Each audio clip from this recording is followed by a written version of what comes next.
अस्सलामुअलैकुम वरहमतुल्लाहि वबरकातुहू। मैं हूं आपका मेज़बान मोहम्मद शाहिद रहमानी। आज मोरखा 8 जनवरी है। आप देख रहे हैं रोजाना उर्दू न्यूज़ बुलेटिन दूरबीन। आइए शुरू करते हैं आज की अहम और बड़ी खबरों के साथ।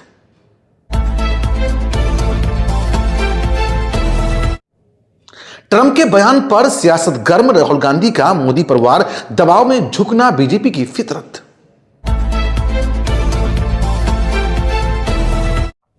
दिल्ली के रामलीला मैदान में इंसदाद तजावुजात मुहिम के दौरान तशद्दुद, 5 अफराद हिरासत में। क्या है पूरा मामला, जानिए तफसीलात।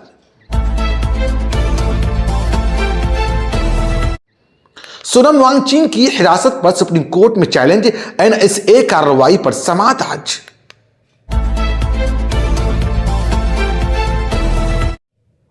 जमानत मुस्तरद होने पर शजील इमाम का बयान, बिलाखिर सच्चाई ही गालिब आएगी।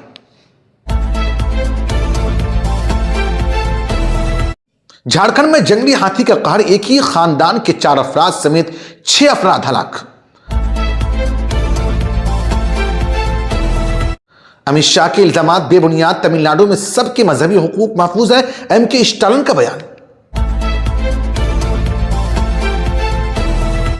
इंदौर में आलूदा पानी ने मजीद जाने ले ली, अमवात 18 तक पहुंच गई, मुआवजा तकसीम। श्री माता विष्णु देवी मेडिकल कॉलेज की मंजूरी मनसूख, तलबा दूसरे कॉलेजों में मुंतकिल।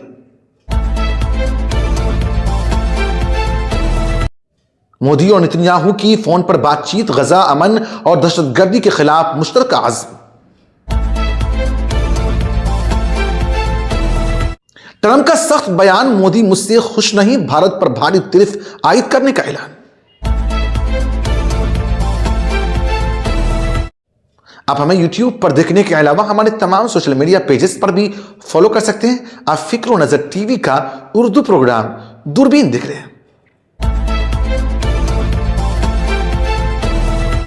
लोकसभा में कायद हिज़्ब इख्तिलाफ, राहुल गांधी ने अमेरिकी सदर डोनाल्ड ट्रंप के हालिया बयानात को बुनियाद बताते हुए वज़ीर आज़म नरेंद्र मोदी पर सख्त सियासी तंज किया है। बुध के रोज समाजी राब्ते की वेबसाइट एक्स पर राहुल गांधी ने एक मुख्तसर मगर गहरा पैगाम लिखा, फर्क समझो सर जी। राहुल गांधी का यह तबसरा अमेरिकी सदर डोनाल्ड ट्रंप के उन बातों के फौरन बाद सामने आया जिनमें उन्होंने भारत पर आयद 50% टैरिफ के हवाले से यह दावा किया था कि वज़ीर आज़म मोदी इस फैसले से ना खुश है। ट्रंप ने यह भी कहा है कि रूसी तेल की खरीदारी के सबब भारत को भारी तिजारती नुकसान उठाना पड़ रहा है। राहुल गांधी ने अपने इस बयान के साथ जून 2025 में कांग्रेस पार्टी के संगठन सर्जन अभियान के दौरान दिए गए अपने खिताब का एक वीडियो भी शेयर किया। इसमें वो ये दावा करते दिखाई देते हैं कि वज़ीर आज़म मोदी एक फोन कॉल पर ट्रंप के सामने झुक गए थे। इस मौके पर राहुल गांधी ने नरेंद्र मोदी सरेंडर की इस्लाह इस्तेमाल की थी,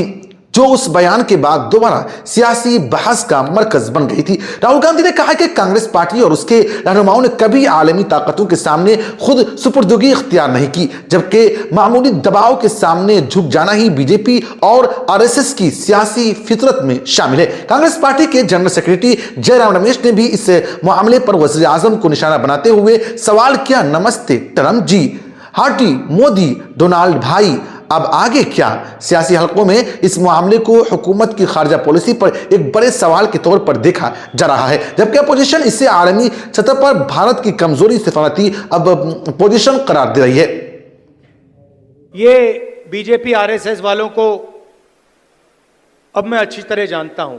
इन पर थोड़ा सा दबाव डालो, थोड़ा सा धक्का मारो, डर के भाग जाते हैं ये लोग। जैसे उधर से ट्रंप ने एक इशारा किया, फोन उठाया, कहा मोदी जी क्या कर रहे हो?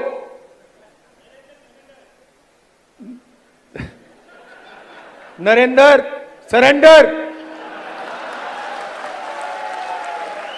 और जी हजूर करके नरेंद्र मोदी जी ने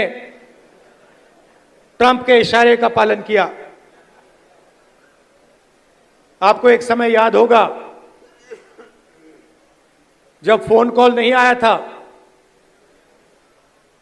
7th फ्लीट आई थी, 71 की लड़ाई में 7th फ्लीट आई थी, हथियार आए थे, एयरक्राफ्ट कैरियर आया था, इंदिरा गांधी जी ने कहा मुझे कुछ जो करना है मैं करूंगी।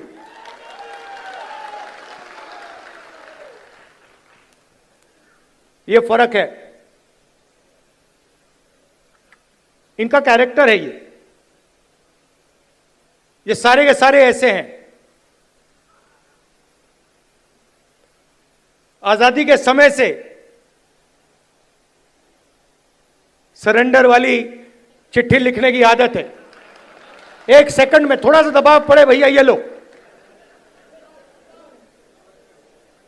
हाँ, तो ये इनका कैरेक्टर है। कांग्रेस पार्टी सरेंडर नहीं होती है।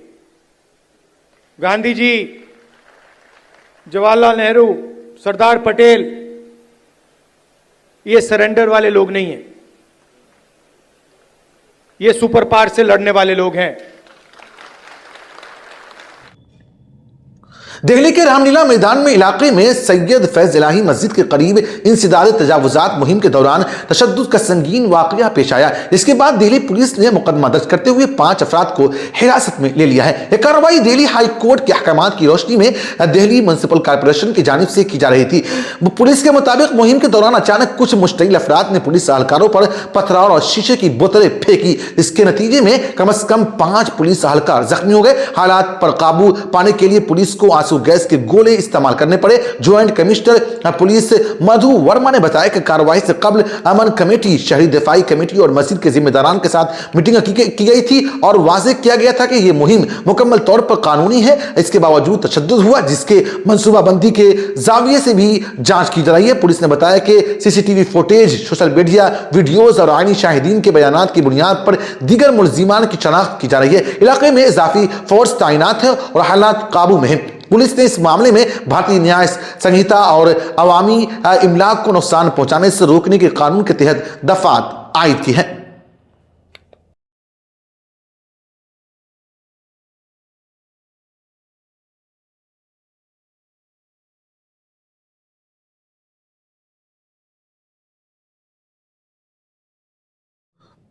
सुप्रीम कोर्ट ने माहौलियाती कारकुन सोनम वांगचुक की कौमी सलामती कानून के तहत हिरासत को चैलेंज करने वाली अर्जी पर जुमेरात को समाअत का फैसला किया है। यह अर्जी वांगचुक की अहलिया नगिता निजली ने दायर की है। अर्जी में मौक़िफ़ इख्तियार किया गया है कि वांगचुक की हिरासत गैर कानूनी, मनमानी और आईनी हुकूक की खुली खिलाफ वर्जी है। सीनियर वकील कपिल सिब्बल ने अदालत में वांगचुक की जानिब से दलाइल देते हुए कहा है कि हिरासती हुक्म पुराने FIRs और कयास आराइयों पर मबनी है। सोनम वांगचुक को 26 सितंबर को NSA के तहत उस वक्त हिरासत में लिया गया था जब लद्दाख में रियासती दर्जे और छठे शेड्यूल के मुतालबे पर एहतजाज हुए थे। हुकूमत का इल्जाम है कि वांगचुक ने तशद्दुद भड़काया, ताहम अर्जी में इस इल्जाम को मुकम्मल तौर पर मुस्तरद किया गया। वांगचुक की अहलिया ने अदालत को बताया कि उन्होंने तशद्दुद की खुलेआम मजम्मत की थी और पुरअमन जद्दोजहद पर यकीन रखते हैं। अदालत अब मरकज और लद्दाख इंतजामिया के जवाब के बाद इस मामले पर तफसीली समाअत करेगी। 2020 दिल्ली फसादात से मुतालिक मुबैना साजिश के एक बड़े मुकदमे में सुप्रीम कोर्ट की जानिब से जमानत मुस्तरद किए जाने के बाद कारकुन शजील इमाम का रद्द-ए-अमल सामने आया है। शजील इमाम ने कहा कि बिलाखिर सच्चाई ही गालिब आएगी। शजील इमाम ने अपने भाई के जरिए जारी बयान में कहा कि वह जाती तौर पर अपनी बूढ़ी वालिदा की सेहत के लिए बहुत फिक्रमंद है, ताहम वो इंसाफ पर मुकम्मल यकीन रखते हैं। उन्होंने लिखा कि मुनज़्ज़म अवामी एहतजाज को जुर्म बना दिया गया है। सुप्रीम कोर्ट ने उमर खालिद और शजील इमाम को जमानत देने से इनकार किया, जबकि 5 दीगर मुलजिमीन को जमानत दी गई। अदालत ने कहा कि उमर और शजील का मामला कानूनी तौर पर मुख्तलिफ बुनियादों पर खड़ा है। जमानत पाने वाले 4 अफराद ने दिल्ली की करकटनुमा अदालत में जमानती मुतलके जमा करा दिए हैं, जबकि अदालत ने पुलिस को तस्दीकी रिपोर्ट दाखिल करने की हिदायत दी है। झारखंड के मगरबी सिंहभूम जिला में एक बेकाबू जंगली हाथी ने शदीद खौफ हरास फैला दिया है। नवा डुम्मी हाईगुम बड़िया इलाके में होने वाले हमलों में एक ही खानदान के 4 अफराद समेत 6 लोगों की जान चली गई। महकमा जंगलात के मुताबिक हाथी अपने झुंड से बिछड़ चुका था और रात के वक्त बस्तियों में दाखिल होकर हमला कर दिया। देहाती रात भर जाग कर पहरा देने पर मजबूर है। थर्मल में ड्रोन और खुसूसी टीमें और माहिम की मदद से हाथी को काबू में करने की कोशिश की जा रही है। इंतजामिया ने अवाम को मुहतात रहने की हिदायत दी है।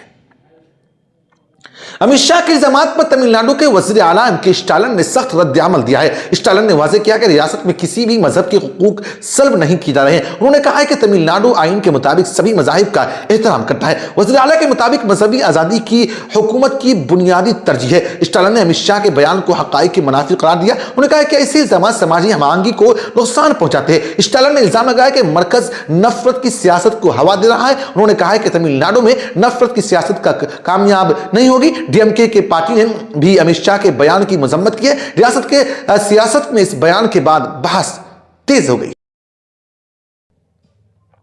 इंदौर में आलूदा पानी से होने वाली अमवात ने तशवीश बढ़ा दी है। अब तक इस वाकये में मरने वालों की तादाद 18 हो चुकी है।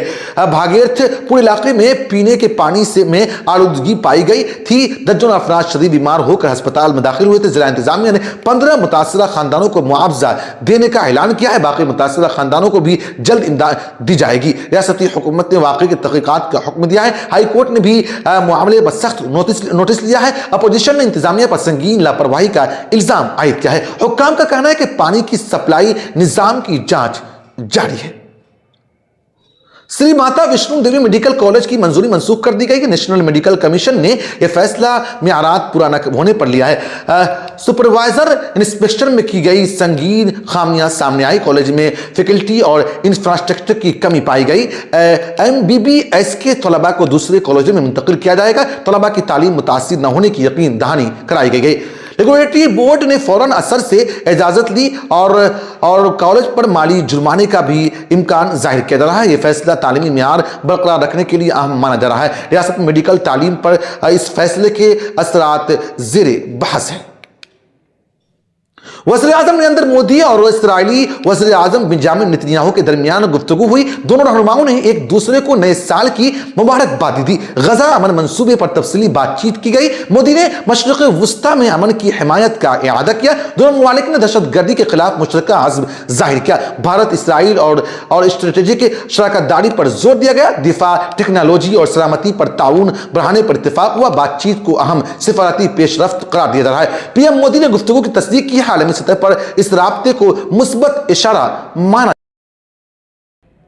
अमेरिकी सदर डोनाल्ड ट्रंप ने भारत पर भारी टैरिफ का जिक्र किया है। ट्रंप ने कहा है कि वज़ीर आज़म मोदी उनसे खुश नहीं है। यह बयान रूस के साथ भारत की तवानाई तिजारत के तनाज़ुर में आया है। ट्रंप के मुताबिक अमेरिका ने भारत को कई वार्निंग दी थी। उन्होंने दावा किया कि टैरिफ दबाव के हिकमत अमली का हिस्सा है। इस बयान के बाद भारतीय सियासत में हलचल मच गई है। अपोजिशन ने हुकूमत की खारजा पॉलिसी पर सवाल उठाए हैं। बीजेपी की जानिब से अभी तफसीली रद्द-ए-अमल नहीं आया है। सिफारती माहिरीन को बयान को इंतखाबी सियासत से जोड़ रहे हैं। यह मामला आने वाले दिनों में मजीद शिद्दत इख्तियार कर सकता है। फिक्रो नजर टीवी की गुश्ता पेशकश में एहतशाम जफर, नसीम अहमद, मोहम्मद शाहिद सिंगारपुरी साहिबान ने अपना कीमती तबसरा करके हमारी हौसला अफजाई की है। हम तमाम नाजरीन का शुक्रिया अदा करते हैं। हम आप तक पहुंचाते हैं सबसे अहम खबरें, वो भी दूरबीन की गहरी नजर से। अगली बुलेटिन तक अपने मेजबान को दीजिए इजाजत। आप मुझसे और हमारे साथियों से फेसबुक पर भी राब्ता कर सकते हैं। हमारा फेसबुक पेज है फिक्रो नजर टीवी।